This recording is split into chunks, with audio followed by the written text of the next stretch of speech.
Gus and this other psychologist, they did work in, I think, 2007. They published a paper on how personality types affect how people attain status, which is, I need to have this paper and just read it. The whole world needs to know this. It's the some of the most powerful stuff in the world. Is not, you know what the media talks about all day? Donald fucking Trump and Hillary Clinton. That's why everybody's morons in the world, because they don't get fed healthy. It's like if you feed people junk food all day, everybody's gonna be fat. Mentally, the stuff that's being fed versus the stuff that's out there. These research on how the human brain works, how people, for example, people who, there's three main methodologies that people employ to gain status in anything, to get a job raise, to get girls to pay attention to them, whatever it is, to be a higher level person. They use deception, manipulation, that's number one. Number two is they use what's called positive externalities, or social networking.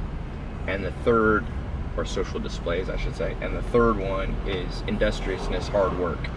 And so depending on people's value system, so for example, if people value power, then they're more likely to use manipulation than if they value family. If people's value, so, and then beyond just values like power and things like that, you also have core personality types. So you have like the hexaco, or the big five, which is the 5 personality attributes, or the hexaco, which is the 6th. Correlated to that, so like for example, if somebody's low on agreeableness, which is one of the hexaco factors, then they're more likely to use manipulation to attain status. If they're high on conscientiousness, then they're more likely to use hard work to get ahead. And so some of the stuff, I swear, out there, if you, I'll just tell you this for whoever's watching, if you read, you'll be smarter than any fucking person in the world. That's all I can tell you. If you read the right people, the level of intelligence in the world, in terms of holistic intelligence, you will find people who have domain specific intelligence. They'll know, you know, wigs or something. This is a wig store. Or your doctor will know a very specific thing. He'll know, you know, if your appendix hurts, how to fix your appendix. But in terms of life knowledge, of understanding how the pieces of the puzzle work together, with your career, your happiness, your physical health, your social life, your romantic life, all those things blended, nobody knows it. It's a desert of information out there in the world. Most people getting their information from tabloids, from Kardashians, whatever. I respect the Kardashians on one level, but in terms of contributions for information and knowledge, it's just zero. One of the things, if you want to have what's attributed to a raise in income, believe it or not, this is the exact damn word in the research paper: knowledge. Industrious, it was hard work or industriousness and knowledge. Those two factors are the most correlated with changing your income. You got to have both. Some people are just hard workers, but they're not sharp. They don't understand how the world works.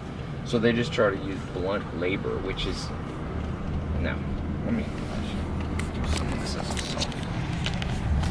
So blunt labor alone is a rough tool, but labor combined with real knowledge of what you're trying to do, this is the most correlated. I thought it was interesting.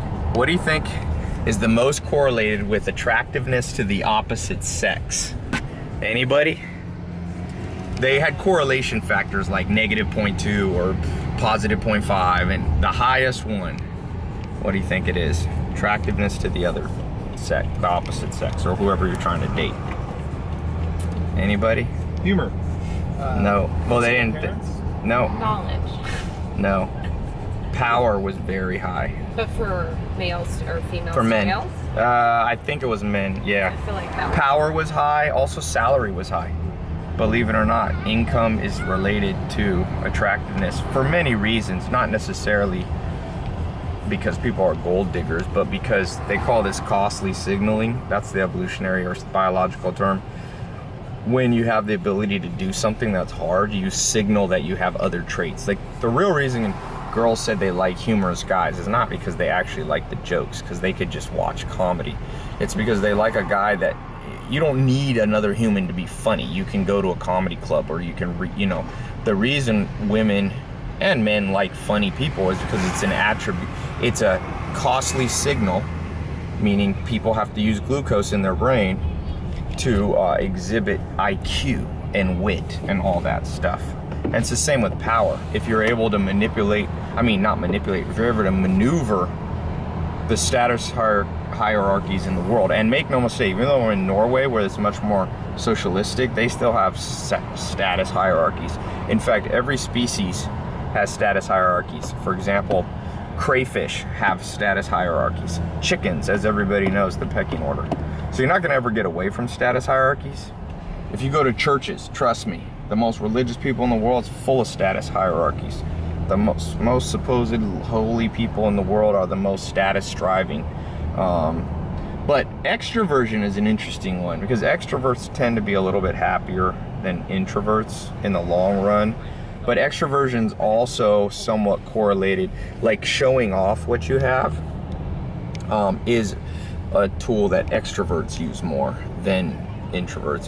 Introverts use hard work more, which is why in a company you want to combine your company with introverts and extroverts. Looks like, are we here? Boom. So we can get out here. That's all I have to say.